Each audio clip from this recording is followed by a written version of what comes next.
यीशु मसीह के मधुर नाम से आपका नमस्कार। पावर विजन चैनल में आशीष संदेश में आपका स्वागत है। परमेश्वर आपको बहुत आशीष दे। इस प्रोग्राम में आप संदेश सुनेंगे और जीवित गवाही सुनेंगे, गीत सुनेंगे।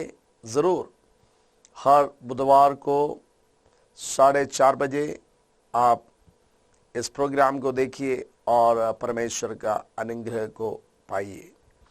परमेश्वर का वचन में मीका का पुस्तक, जो पुराना नियम का अंतिम भाग में जो एक प्रोफेटिकल बुक है, भविष्यवक्ता का किताब है, परमेश्वर ने दिया हुआ वचन, उस मीका की पुस्तक में 7 अध्याय का एक वचन आज हम मनन करेंगे। वहां पर 19 पद में लिखा है, वह फिर हम पर दया करेगा और हमारे अधर्म के कामों को लताड़ डालेगा, उनके सब पापों को गहरे समुद्र में डाल देगा।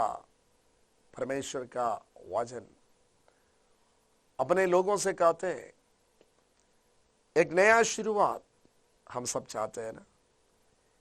अगर हमारा जीवन में कहीं पर हार मान लिया है, अगर कहीं पर संदेह है, क्या और अच्छा हो सकता है?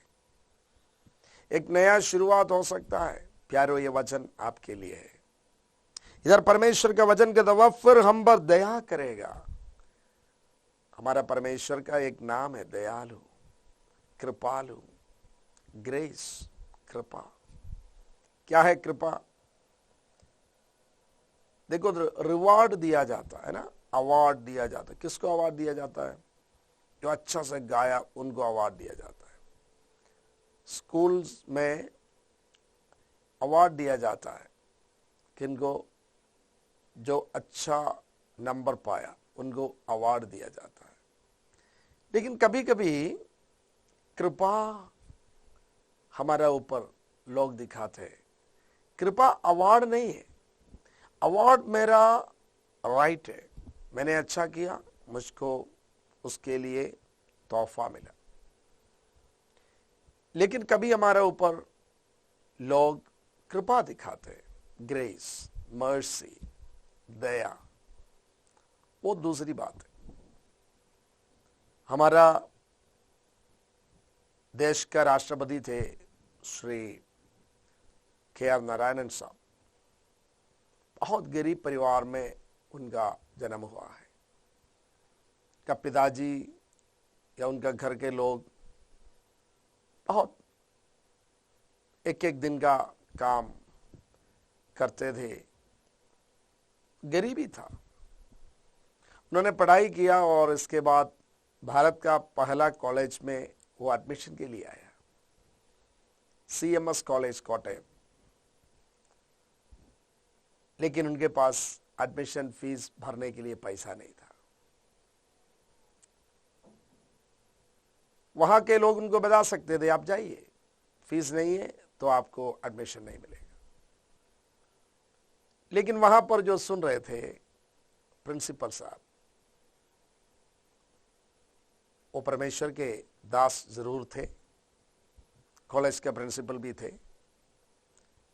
उन्होंने इस बात को देख रहा था, ये नौजवान व्यक्ति आया, पढ़ना चाहते हैं, लेकिन वो देखने से मालूम है बहुत गरीब घर से, पैसा नहीं है। उन्होंने बोला, आपको तो इतना फीस तो देना ही पड़ेगा। मैक्सिमम हम स्कॉलरशिप देते हैं 50%,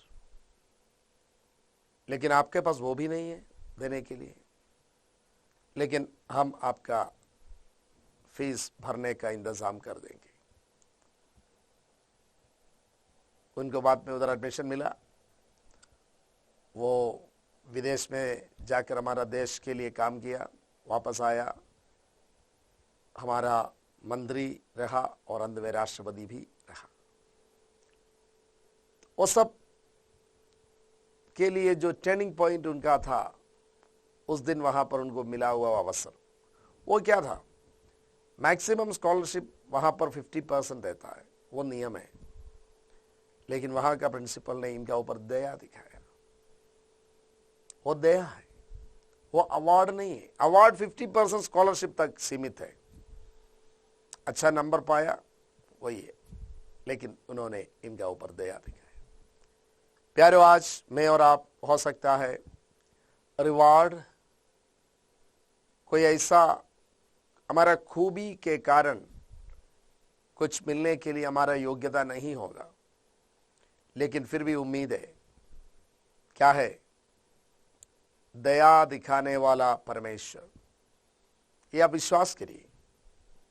जैसा आप इस संदेश को सुन रहे हैं ना, आप विश्वास करिए। आप हार मत मानिएगा, क्योंकि परमेश्वर आपको हार मानने के लिए नहीं बनाया। परमेश्वर आपको जीतने के लिए बनाया, आगे बढ़ने के लिए बनाया, एक नमूना बनने के लिए बनाया, प्रभाव डालने के लिए बनाया, हार मानने के लिए नहीं बनाया। हमारा हार का सबसे बड़ा कारण हमारा पाप है। परमेश्वर का वचन, पहला हार का कारण भी पाप है ना। पहला व्यक्ति, पहला पुरुष, पहला स्त्री आदम और हव्वा के बारे में हम परमेश्वर का वचन में देखते हैं। जीतने के लिए परमेश्वर ने उनको बनाया था, अधिकार रखने के लिए बनाया था। परमेश्वर ने उनको बनाया और बताया, इन सारे बातों का, चीजों का ऊपर तुम अधिकार रखोगे। उनको स्टीवार्ड बनाया था, भंडारीपन का जिम्मेदारी दिया था। लेकिन देखिए, उनको हार मानना पड़ा। क्या है? क्या कारण है? पाप। परमेश्वर का बात का उल्लंघन किया, इसलिए उनका जीवन में ऐसा स्थिति हुआ, और उसके कारण सारे दुनिया में पाप फैल गया। परमेश्वर का वचन कहते हैं।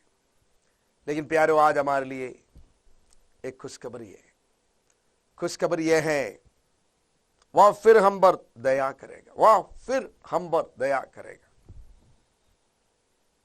पाप भरा हुआ परिस्थिति में रहने वाले लोगों के ऊपर, पाप किया हुआ लोगों के ऊपर, हारा हुआ इंसान का ऊपर, निराशा में रहने वाले, अब आगे बढ़ने का उम्मीद खोया हुआ लोगों के ऊपर दया दिखाने वाला परमेश्वर। प्यारो, मुझको और आपको परमेश्वर की दया की जरूरत है। हम कोई भी हो, हम कितना भी अच्छा करते होंगे, लेकिन हमको परमेश्वर की दया की जरूरत है। और आज परमेश्वर का वचन कहते हैं, वो दया दिखाने वाला। और कैसा? हमारे अधर्म के कामों को लताड़ डालेगा। जी हां, खत्म कर देगा। हमारा अधर्म के काम, उस पर रहने के लिए अभी हमको जरूरत नहीं है। और उनके सब पापों को गहरे समुद्र में, जी गहरे समुद्र में डाल देगा। मतलब गहरा समुद्र में डाल देगा, इसका मतलब क्या है? क्या हमारा पाप को समुद्र में डाल देगा, यही मतलब है क्या? नहीं, उस पाप में अभी हमको फिर रहने की जरूरत नहीं है। मतलब वो हमारा ऊपर, उसका कोई भी प्रभुता नहीं होगा। हमको उसका गुलामी में रहने की जरूरत नहीं होगा। परमेश्वर का नाम का महिमा हो। परमेश्वर यीशु मसीह हमको आजादी देने के लिए आया। हर प्रकार की आजादी परमेश्वर का वायदा है।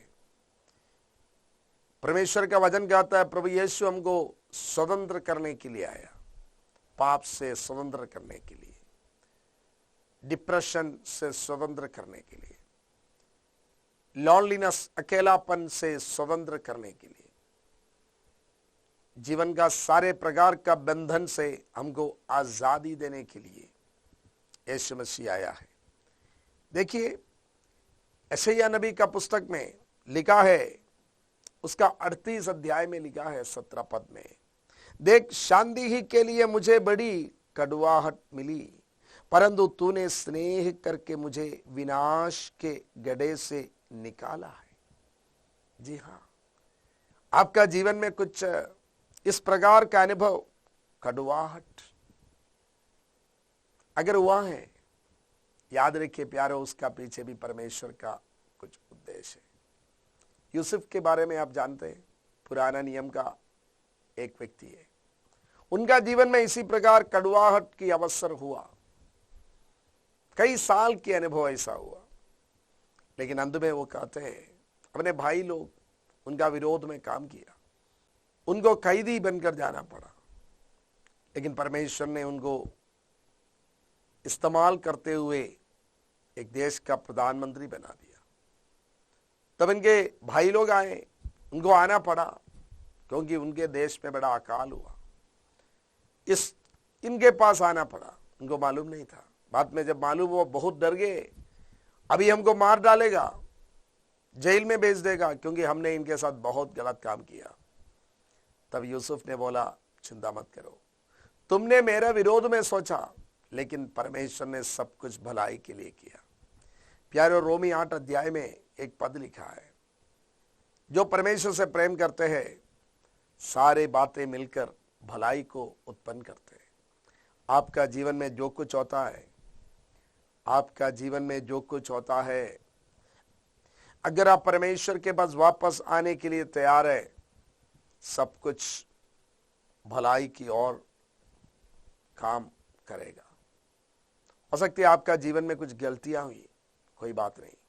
देखिए क्या हमने पढ़ा, तू उनके सब पापों को गहरे समुद्र में डाल देगा, गहरे समुद्र में डाल देगा। समुद्र का गहराई कितना है? जी हाँ, देखिए बड़े बड़े पहाड़ भी समुद्र में रखेगा ना, ऐसा 10 पहाड़ रखने पर भी पानी का ऊपर तक नहीं पहुंचेगा, वो गहराई है। क्यों ऐसा इधर लिखा है? मतलब आप अगर परमेश्वर के पास वापस आने के लिए तैयार है, मैं और आप परमेश्वर को पुकारने के लिए तैयार है, अगर हम परमेश्वर से बात बताने के लिए तैयार है, परमेश्वर मुझको आपको आपका दया की जरूरत है, आपकी कृपा की जरूरत है, तो आप और मैं भी इस प्रकार बोलेगा, देख शांति ही के लिए मुझे बड़ी कड़वाहट मिली, शांति के लिए कड़वाहट मिली। ये मेरा और आपका गवाही हो सकता है। लिखा है, परंतु तूने स्नेह करके मुझे विनाश के गड्ढे से निकाला है। परमेश्वर का स्वभाव है वो स्नेह करना। मुझसे और आपसे वो कभी भी वायर नहीं करते, वो स्नेह करते हैं, वो स्नेह करते हैं। परमेश्वर का धन्यवाद हो। प्रभु का वचन में लिखा है, मैं वही हूं जो अपने नाम के निमित्त तेरे अपराधों को मिटा देता हूं और तेरे पापों को स्मरण ना करूंगा। परमेश्वर अपना आइडेंटिटी, अपना पहचान बता रहे हमको, मैं वही हूं जो अपने नाम के निमित्त, क्या है उनका नाम? वचन कहता है परमेश्वर प्रेम है, परमेश्वर दयालु है, परमेश्वर कृपालु है। अगर आपका कोई है दोस्त, पड़ोसी, आपके घर के कोई है निराशा में है, उनको ये वचन पढ़कर सुनाइए ना, मैं वही परमेश्वर हूं, अपने नाम के निमित्त तेरे अपराधों को मिटा देता हूं।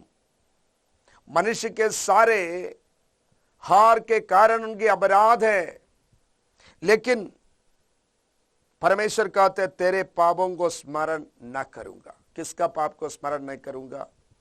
जो उनके पास आकर माफी मांगते हैं, जो परमेश्वर से कहते हैं मेरा जीवन में गलतियां हुई, लेकिन मैं आपका इच्छा के अनुसार जीना चाहता हूं। प्रभु का धन्यवाद हो। 103 भजन संहिता में प्यारो लिखा है, उदयाचल अस्ताचल से जितनी दूर है, उसने हमारे अपराधों को हमसे उतनी ही दूर कर दिया है। कहां उदयाचल, कहां अस्ताचल? प्रभु का वचन कहता है, उदयाचल अस्ताचल से जितना दूर है, मेरे अपराधों को हमसे उतनी ही दूर किया है। इसलिए अभी कभी भी आप अपराध का कैदी होकर नहीं रहना है। अगर आप सच में परमेश्वर से माफी मांगे, अगर आपने सच में परमेश्वर के साथ कहा है, प्रभु मेरा जीवन में एक गलतियां हुई है, लेकिन मैं उन गलतियों में नहीं रहना चाहता हूं, मैं उन पापों में नहीं रहना चाहता हूं, मैं उस हार में नहीं रहना चाहता हूं, प्रभु मुझको आप नया बनाइए, मुझको नया अवसर दीजिए। तो देखिए, अगर आप दिल से ऐसा प्रार्थना करते हैं ना, आप बिल्कुल इस बात को विश्वास करिए। प्रभु का वचन कहता है, उदयाचल से अस्ताचल जितना दूर है उतना आपका अपराध होंगे। जी, आपका मेरा अपराध होंगे। परमेश्वर भला करने वाले धर्मियों को बुलाने के लिए संसार में नहीं आया प्यारो, परमेश्वर नहीं आया। इसमें से 2-3 बातें हमको समझने की जरूरत है। पहली बात, हमको यह समझना चाहिए परमेश्वर की स्वभाव हुई है। दूसरी बात, हमको यह समझना है हमारा सारे पापों को हमको अंगीकार करना है हमारा परमेश्वर के सामने, ताकि वो क्षमा करेगा। और तीसरी बात यह है, हमने क्षमा पाया हुआ पापों का कैदी होकर फिर से नहीं रहना है। जी हां, एक बार एक व्यक्ति राजा का घर पे आए। राजा के घर पे आए तो बहुत दुर्गंध हो रहा था। राजा ने पता किया क्या बात है। बोला, ये जो मोजा पहना हुआ है ना, ये तो बहुत दिन से ही पहना हुआ है, वही है कारण। राजा ने बोला, इनको नया खरीद कर दे दो, नया पहनना है। जी, जल्दी ले गया और सब शरीर सब साफ हुआ और नया मोजा आया। नया मोजा पहन के फिर से राजा के पास आया। राजा का कमरा में आया, फिर से वही दुर्गंध। तो राजा देखा, मोजा तो नया है, क्या बात है। सब कुछ नया होकर भी वही पुराना दुर्गंध का कारण क्या है। उन्होंने पता किया, देखा तो इस व्यक्ति को पूरा जांच किया तो पता चल रहा है, उन्होंने नया मोजा तो पहना हुआ है, लेकिन पुराना मोजा अपने पॉकेट में रखा हुआ है, उसी से ये दुर्गंध आ रहा है। प्यारो, परमेश्वर अगर हमारा उस पुराना पाप से हमको बचा लिया है, हमको उस पुराना मोजा, उस पुराना पाप हमारे साथ रखने की कोई जरूरत नहीं। वो पुराना डर में रहने की जरूरत नहीं है। उस पुराना कमजोरी में हमको आगे जाने की जरूरत नहीं है। हम नए हो गए। यीशु ने हमारा पापों को, अपराधों को क्षमा कर दिया है। प्रभु का धन्यवाद हो। रोमी 8 अध्याय का 13 पद में लिखा है, क्योंकि यदि तुम शरीर के अनुसार दिन काटोगे तो मरोगे, यदि आत्मा से देह की क्रियाओं को मारोगे तो जीवित रहोगे।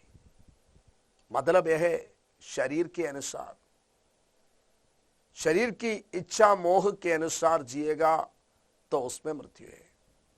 लेकिन अगर हम आत्मा के अनुसार, कौन आत्मा? परमेश्वर की आत्मा जो हम में वास करते हैं, उस आत्मा के अनुसार, मतलब परमेश्वर के वचन के अनुसार हम जीने के लिए तैयार होते हैं, हम जरूर जिएंगे। कौन सी जीवन के बारे में बता रहे हैं प्यारो? आनंद जीवन के बारे में बता रहे हैं। आज परमेश्वर की ओर से ये मेरे लिए और आपके लिए खुशखबरी है। आनंद जीवन, उस पाप में हमको रहने की जरूरत नहीं है, क्योंकि एक दयालु, कृपालु, अनुग्रहकारी, सच्चा, माफ करने वाले, हमारा जीवन में नया काम करने वाले एक परमेश्वर हमारा है। आप हर एपिसोड में गवाही सुनते हैं। ये गवाहियां परमेश्वर का किया हुआ अनुग्रह का गवाही है। आप उस गवाही को सुनेंगे, आप आशीष को पाएंगे। हर दिन एक नया गवाही है, हर दिन, हर हफ्ता एक नया संदेश है परमेश्वर की ओर से। सुनिए, आशीष पाइए। हम प्रार्थना करेंगे। हे पिता परमेश्वर, आपका इन वायदाओं के लिए हम आपको धन्यवाद देते हैं परमेश्वर।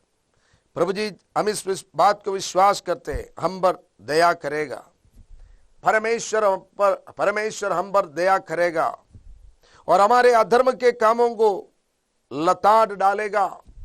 प्रभु, हम विश्वास करते हैं हमारे सब पापों को गहरे समुद्र में डाल दिया जाएगा, डाल दिया है। जब हम विश्वास करते हैं तब से और उस पाप का गुलामी में कभी नहीं रहने पाए परमेश्वर। प्रभु जी कमजोरी में है, आर्थिक समस्या में है, शारीरिक समस्या में है, निराशा में है, हम उनके लिए प्रार्थना करते हैं परमेश्वर, आप उनका ऊपर तरस का, आप जीवित परमेश्वर।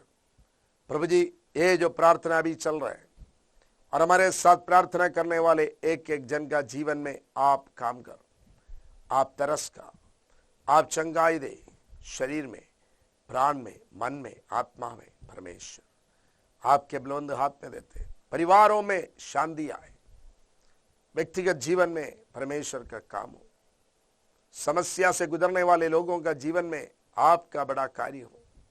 प्रभु जी आपका उपस्थिति हर एक दिल में होने पाए। धन्यवाद प्रार्थना सुनने के लिए यीशु मसीह के नाम से मांगते हैं, आमीन। परमेश्वर आपको आशीष दे। God bless you. जय मसीह की। मेरा नाम अरविंद कुमार है। एक दिन ऐसा हुआ कि जब पढ़ाई कर रहे थे 96 में 8 क्लास में थे, मेरा भतीजा ने एक पत्रिका लेकर आया और पत्रिका पर लिखा हुआ था परमेश्वर आपसे प्रेम करता है।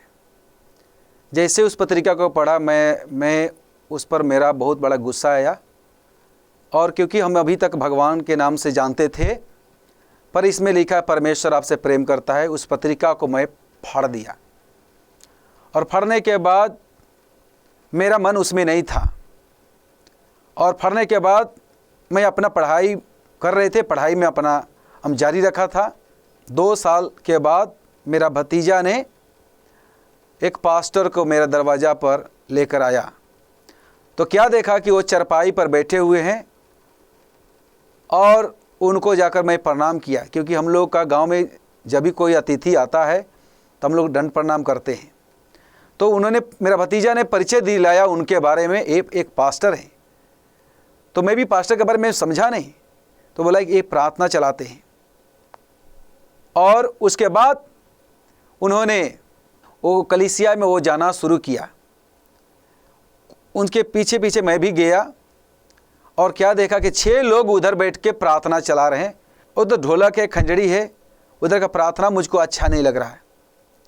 लेकिन जब एक महिला गवाही नहीं बल्कि वो प्रार्थना भी से वो दिया कि मेरा बस अभी पुलिस पकड़ के लेकर चला गया है, रोते हुए वो अपना प्रार्थना भी से अपना पास्टर से शेयर कर रही है।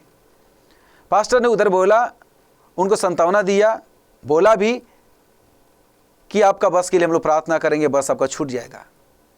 दूसरा संडे हम लोग जब गया तो विश्वासी ने बोला आपकी प्रार्थना के कारण मेरा बस छूट गया। तो ये बातें सुनकर मेरा अंदर विश्वास बढ़ गया और विश्वास जाग गया कि एक छोटी सी प्रार्थना के द्वारा प्रभु इतना बड़ा काम कर सकता है, तो मेरा जीवन में प्रभु काम क्यों नहीं कर सकता है।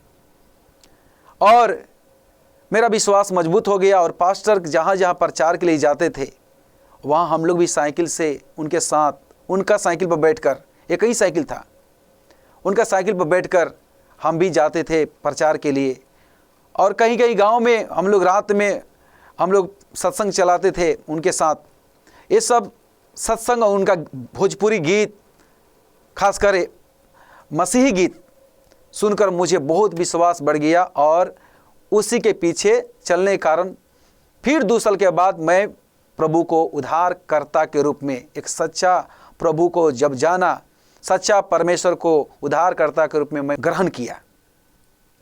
उससे लेकर अभी तक मैं प्रभु में बना हूँ, और एक अच्छा प्रशिक्षण को प्राप्त करके प्रभु का सेवकाई आज हम कर रहे हैं। सबको जय मसीह की।